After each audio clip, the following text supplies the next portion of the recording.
transferring people from Holly Hall to the Fenton. Oh, That's right. God, what an improvement that would be. I mean, living at Holly Hall, I'm sorry, you know you're in a former dormitory or something. It's not. Yeah. How good can that feel, honestly? And where are you geographically? Or it's a fairly isolated location, unfortunately.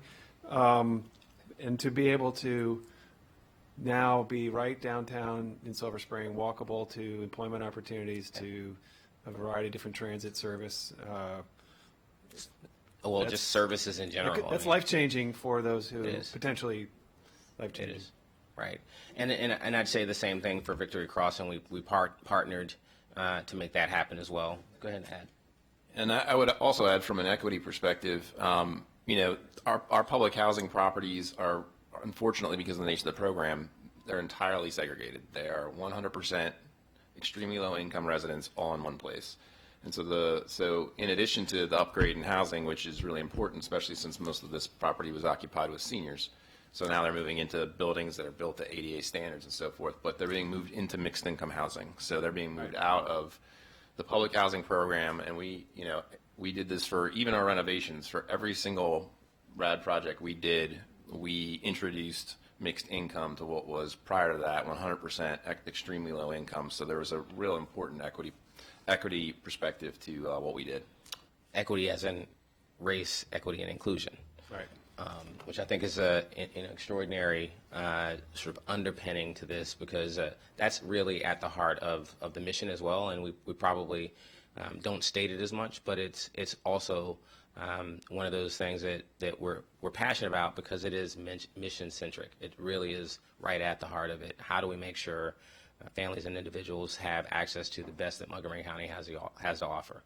And so following that is, really the partnerships that are going to cause 463 new units to come about, and with pretty significant affordability. So 25% of those are going to be at 60% of AMI, another 5 that are going to be at 80%. And we're partnering with Duffy companies and others on this. We'll be using Passive House, so we're trying to also figure out how we reduce the carbon footprint and become just better neighbors all around.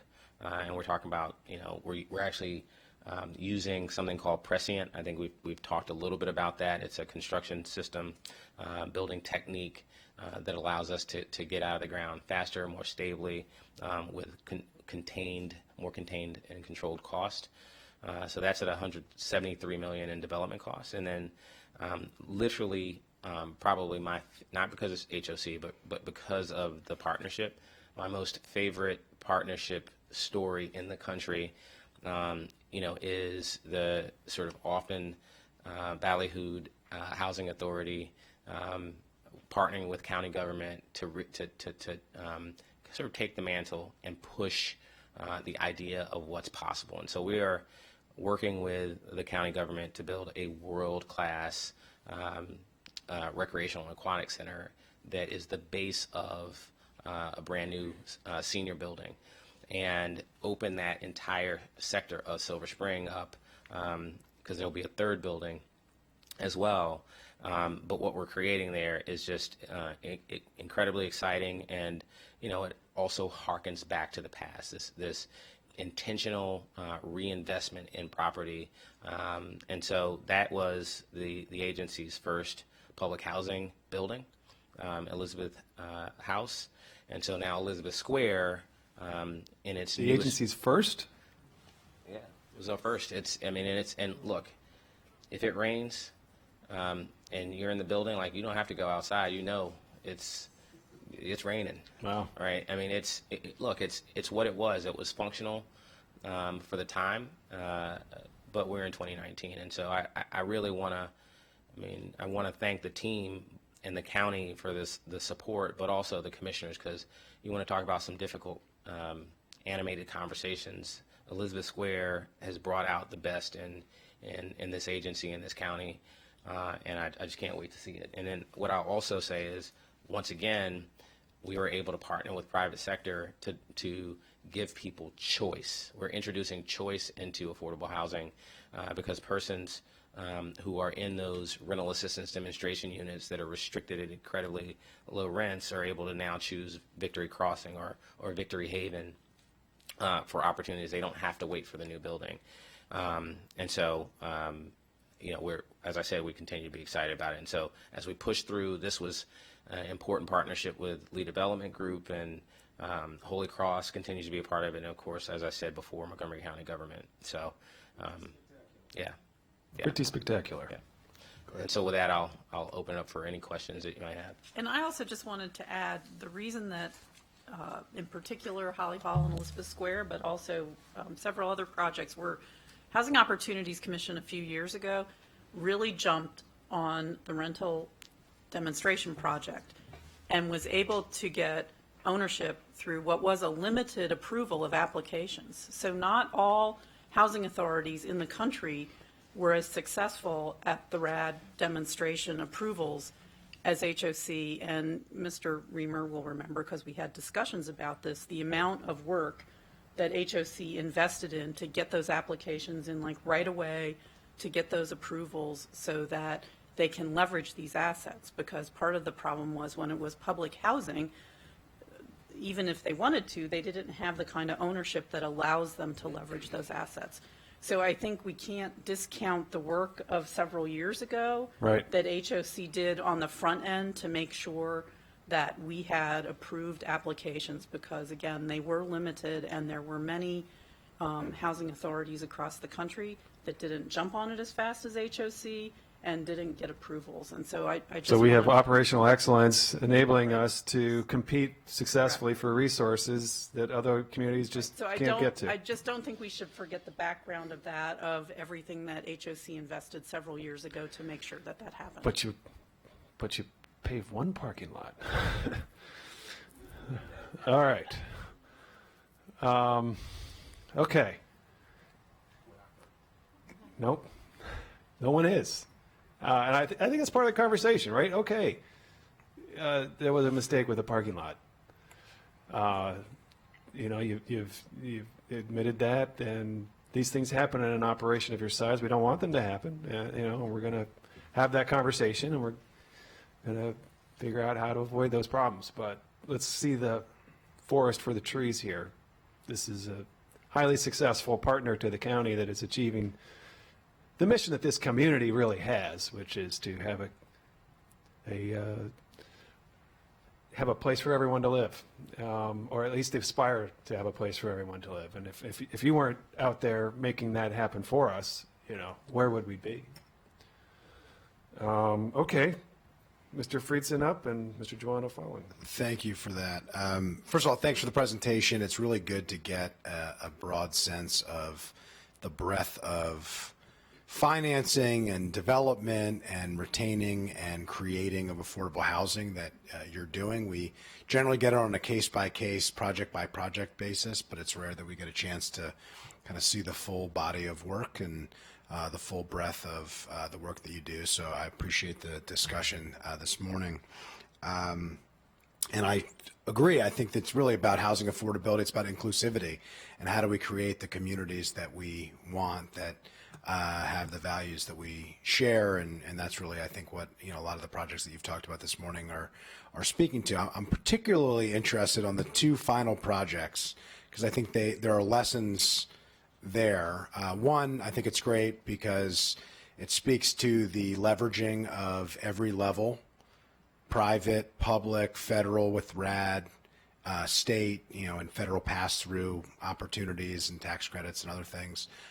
And local county resources to make projects work that otherwise wouldn't work. And I think if you took any leg of that multi-legged stool out, neither of those deals work, I would imagine. And so I think, I think it's a really good lesson that these things are really complicated and that we all have to be pulling in the same direction and working together. And I think you're uniquely positioned to leverage more than others based on your classification and based on your access to certain programs, particularly federal programs that others wouldn't otherwise be able to do. And so leveraging you with the partnership of county agencies, with the partnership of private developers, really allows for, special projects to happen that otherwise wouldn't be possible.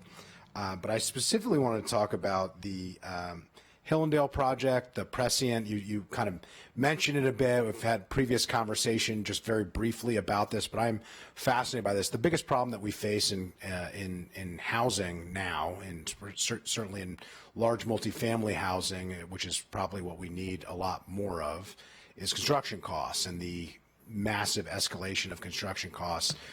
This prescient example that you use, that I think is the first, am I correct, is the first in Montgomery County it's been used.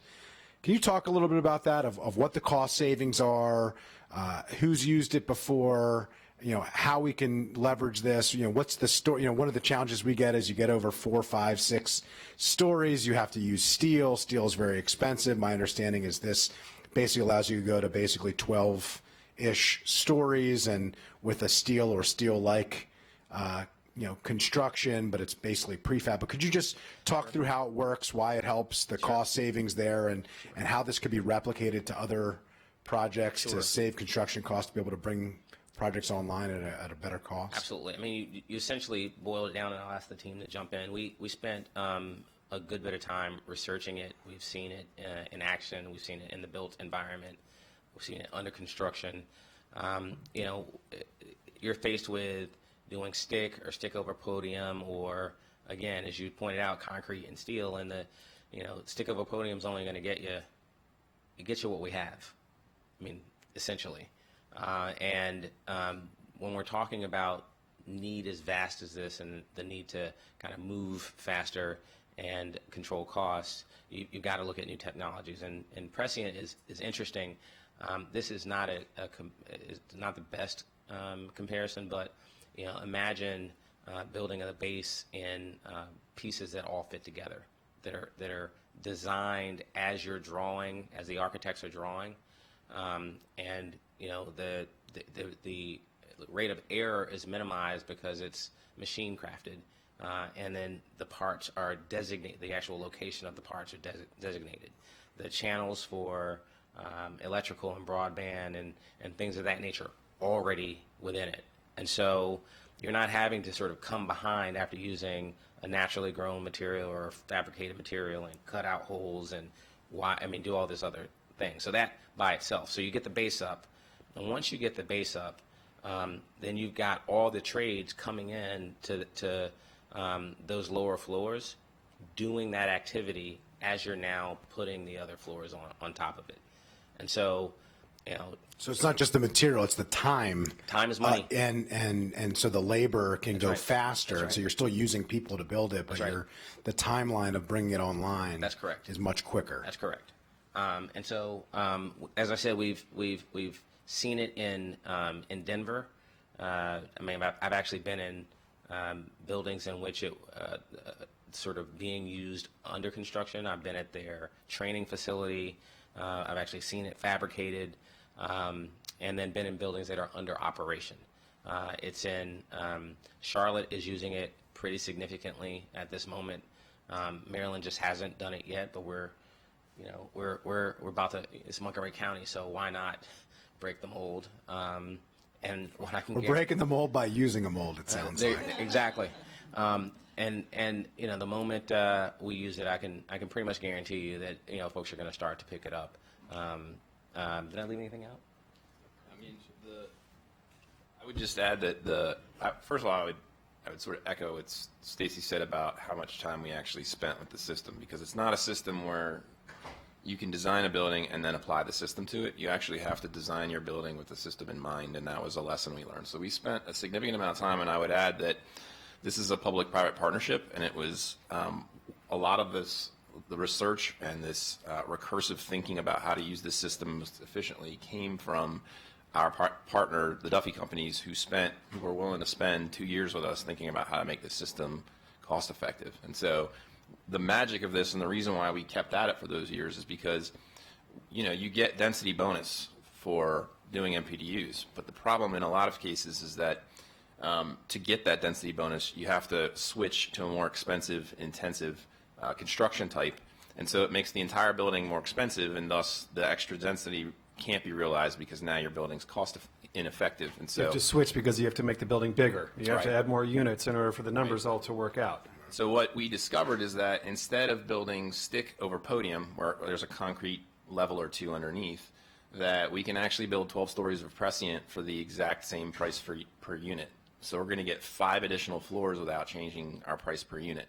And that's revolutionary because it means no longer do we have to leave density bonus on the table. We don't, and so, you all approve these incentives, and sometimes there are unintended obstacles to these. And so this will really help solve one of those major unintended obstacles. I think that's an amazing point. I think that this could be a game changer for housing construction, and one of the main obstacles that we consistently hear of, hey, we have the density, we'd love to do the density, but we can't afford the construction costs, and it's just the dollars and cents don't work. And so I'd love to, as this progresses, to get either another briefing specifically on this of what the costs savings were, if the chair would be interested, or something at least in written form to show here's how we would have done it if it was standard construction, steel or concrete and stick, stick over podium.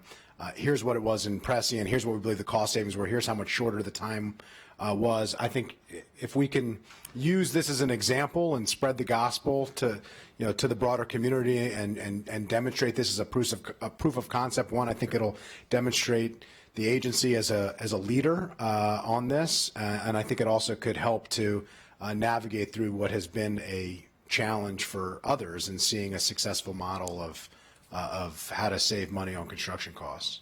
Yeah, and we fortunately have so Hillendale Gateway can actually be it because we started, of course, because we're in Hillendale, we don't have any comps for new construction. So we actually started just, of course you're going to put wood frame there. You're not going to this isn't a market that's ready for mid-rise, high-rise. And so we actually have, and we're about to resubmit for site plan. So this is going to start construction in a year, and we're going to see if we were right or wrong. And but it was actually a building that started design. We're betting that we're really hopeful. hopeful. We're going to be right. Though. Really feel great about it. But we actually have it designed both ways. We have it priced both ways, and so on and so forth. And the other thing I would add is it's non-combustible as opposed to combustible from a fire perspective. And the other piece is you can build with wood frame to get even the units you can get out of that. You're having to really spread out across the site, and so you're chewing up open space. And so it's got other community benefits in terms of being able to produce more units and actually have smaller footprints and more open space and so forth. So. Well, I'm really excited about this. I look forward to continuing that conversation, learning about it, and using our platform and your hard work to share that with the public and the community, because I think that there could really be long range benefits to this. We're never going to meet our housing needs with 4 to 6 story buildings along transit lines.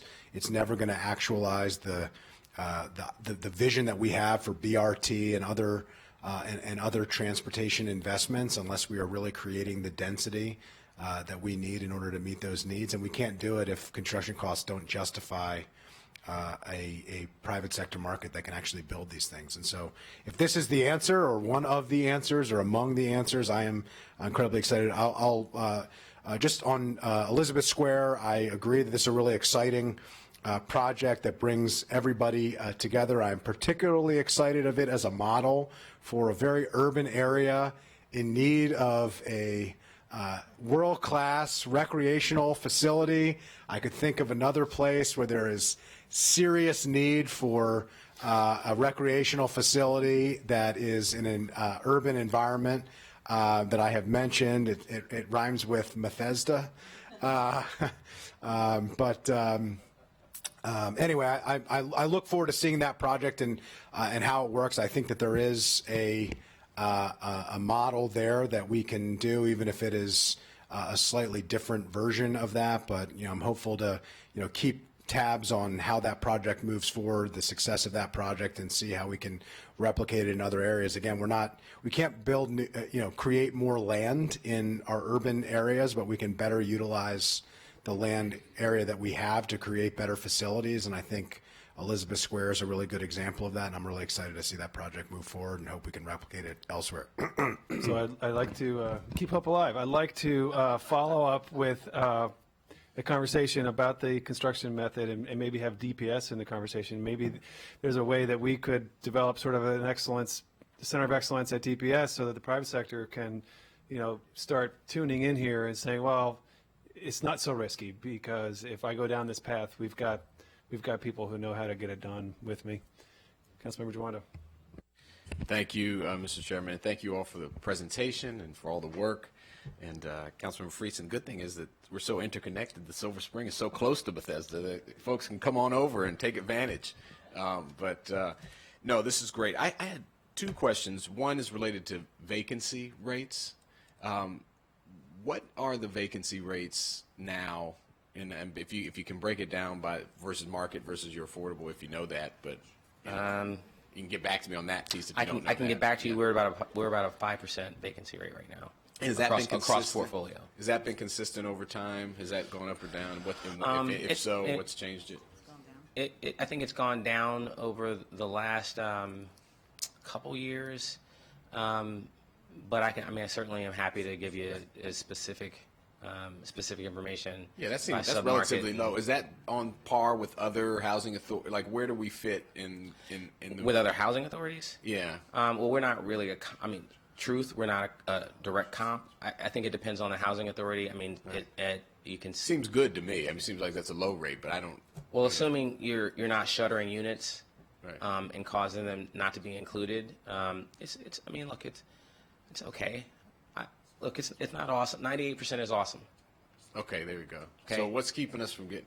What's the? We're working hard at it to get there. Okay. We're working hard at it. What's keeping us from getting there? We have enhanced our use of Housing Path, which is our waitlist system. Right. We are recognizing, to your earlier point around workforce and slightly higher incomes, that Housing Path is not actually an option for most folks who are in the sort of 80%. And so the team recently started to market those more broadly, those opportunities more broadly. And I think those are really the sort of predominant things. Yeah, because when you hear 30,000 wait lists, you want everything full, Absolutely. right? And I know that's what you all want. And I'm just, is it the case management?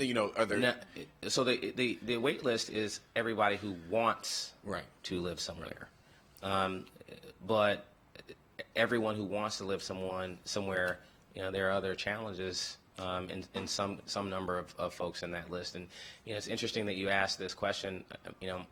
My board members are routinely pressing on it.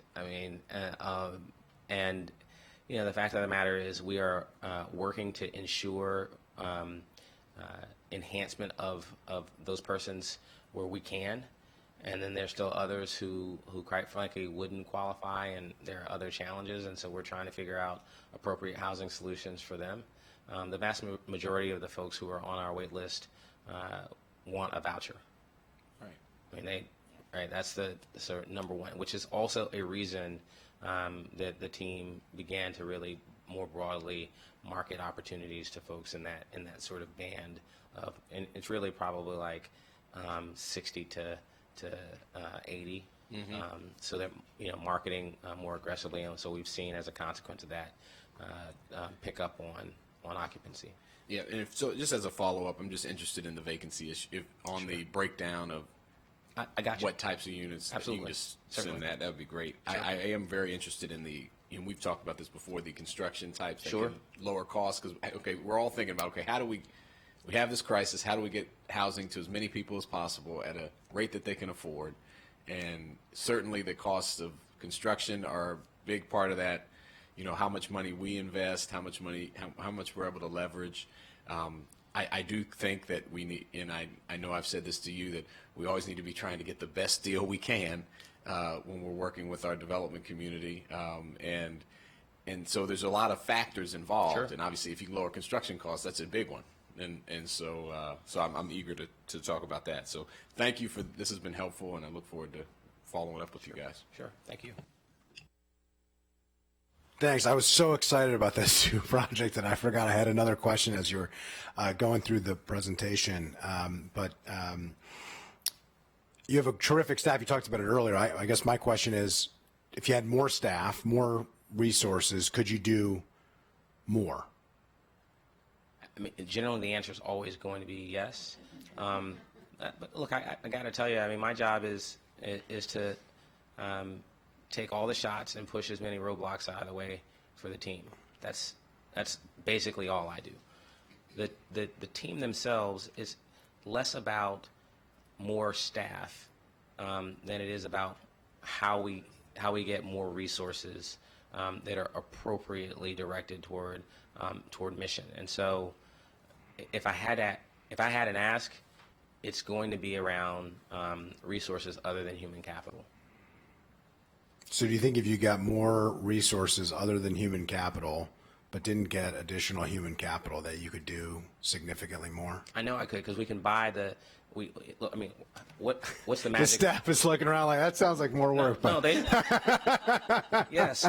So look, I tried to help you. I just want the record to reflect that I offered coworkers and the reward for more work for a great job is more work, right? That's the reward. Yeah. Right. That's essentially what you just said to me. It's like, Sure. it sounds like you're doing a great job. You want more work, right? Yes. And so, happy to accept that. But honestly, when we partner with the private sector, we're not simply partnering for a name. We're essentially carving out a part of their resource and using it to our end. That's it. And so I think there's enough capacity in, between our team and at the margin, sure, a couple people here or there, absolutely. But what we need most is capital. so from a Right, programmatic standpoint, what does that capital look like? So in 10 years, we were able to do all of this work. And really, it's kind of 7, the last 7 where we've been pushing and driving this thing. And so what is it? Help me simplify the entitlement process. Help me get 9% credits from the state that are directed at HOC. Help us not be penalized because we're a high-cost area, and as a consequence, we don't get tax credits. Notice, we didn't use tax credits in Chevy Chase. We could have used 4%. We could have done that. We didn't. It's the lazy way out, right? You put those resources where they're most appropriate. We didn't need to do it there. So it's, we're having constant conversation about needing more volume cap. The county has volume cap that it doesn't use for economic development. Give it to us. Well, I'd love to continue this part of the conversation, because I think we need to, really think through what this mean, and what is, what do resources look like? What of this is, regulatory? What of it is, resource focus? I totally agree with you on the 9%. This was a big focus of mine with the new housing director. We've talked about, he had, was part of the effort in Northern Virginia to, focus 9% tax credits in Northern Virginia. I think we need to do something similar, but it's going to require our state colleagues to focus on that so that we're not getting penalized. All 3 of us were just at a terrific 9% tax credit deal yesterday in the Scotland community, so historic community in Potomac. Sure. That project isn't possible, I don't think, without 9% tax credit deal. What you can do with a 9% deal, I think, is game changing to affordable housing, and to hit it at every level of need and the creativity that you can do. So I'm all ears on what we can do at the county level to advocate and to change the way that the competitive 9% process works, so that we're not being one of the areas of greatest need in this region, Prince George's and Montgomery County, that I would pair together, that has high costs, but has the greatest housing, by the very virtue of the reason why we have the affordable housing crisis that we have. We're being penalized in terms of the competition to get public assistance, additional public assistance to create affordable housing. To me, that doesn't make a whole lot of sense. And so, how we navigate through that, I am all ears, and hope that we can continue to work together to figure those things out. And I don't think it's just an HOC question. I think it's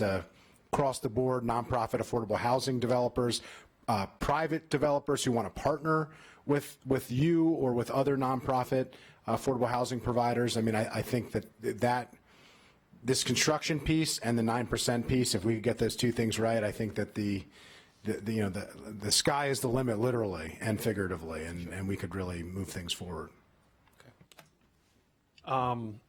You just mentioned the volume cap. Can you talk a little bit more about what you meant there? Certainly. Each county, by formula, each county is seeded from the federal government through the Department of Housing and Community Development an amount of cap for bond issuance. And frankly, what typically happens across the state is that some piece of that volume cap goes back to the state, right? And they do with it what they need to. Some of it's economic development, some of it's housing, some of it's single family, some of it's multifamily.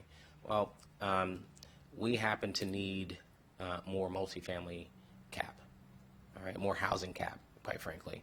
And there's a piece of it for economic development that comes to the county every single year. Every year. But I'm not sure. You're not using all of it. But we just said housing is economic development. Well, we're having a meeting soon about the HIF. We're going to be going through, a variety of housing finance topics. So Linda is taking notes, and we'll see what more we can find out about that issue. Happy to supply you with all the information you could ever want about it. Well, why don't you follow up with Linda? That'd be great. Absolutely.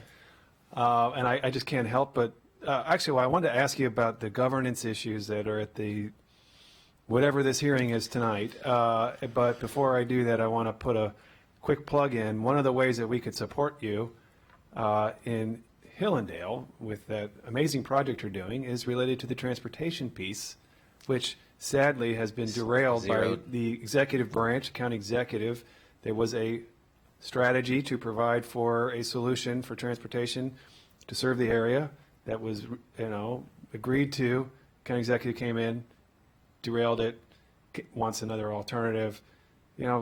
These things all are related. And it's not just supporting you with housing finance or with zoning. And there's companion pieces, transportation, education, so on and so forth. So I have been beating the drum on that transportation piece at the committee, the transportation committee, but I can't help but comment on it because it's part of the puzzle. And, you've got a project that relies upon a transportation solution just as much as any other project in that area, and now we're not getting forward movement on that, and that is a problem that is impeding the success of an affordable housing development that we want to see move forward. Back to the issue of this public hearing tonight. Can you explain what you understand that the purpose of that hearing is about? So I had the opportunity to speak with the chair, Delegate Pam Queen, and what she indicated to me was that it really, for her, was a learning exercise about HOC and what it does and how we partner with county government, how we're managed. She indicated that frankly, they know very little. And so we have put together a combination, a pretty large packet of information about the agency, its origins, how we're run, how the board is chosen. They're all volunteer. I mean, you all know this. They're volunteers. It's essentially a full-time job, though. I mean, occasionally they get a sandwich from us. As much as we see our commissioners here, we are aware that they spend a lot of time on it. They do, a lot of time. We're obviously going to talk about the impact on the county and affordable housing. I mean, our aim is to change the way we house people. It's super simple, and so we want to impress that upon them, and we're going to ask them for their support. So it sounds like delegates have an open mind. They're not necessarily an axe to grind. This is a get to know you session. The members of the committee with whom I've spoken, yes. Okay. Well, I do plan to attend. I'll probably be a little bit late, but I'll be there, and I'll share some comments as well. This was very helpful today. Thank you, Linda. Thank you, Stacy and team, for putting the briefing together. Thank you. Thank you. All right, to be continued. Thank you.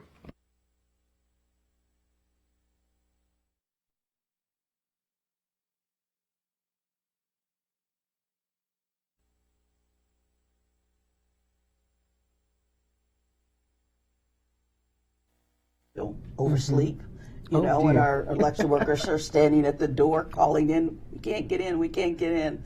And usually it's like right at the deadline. Of course you it know. is. Of course it is.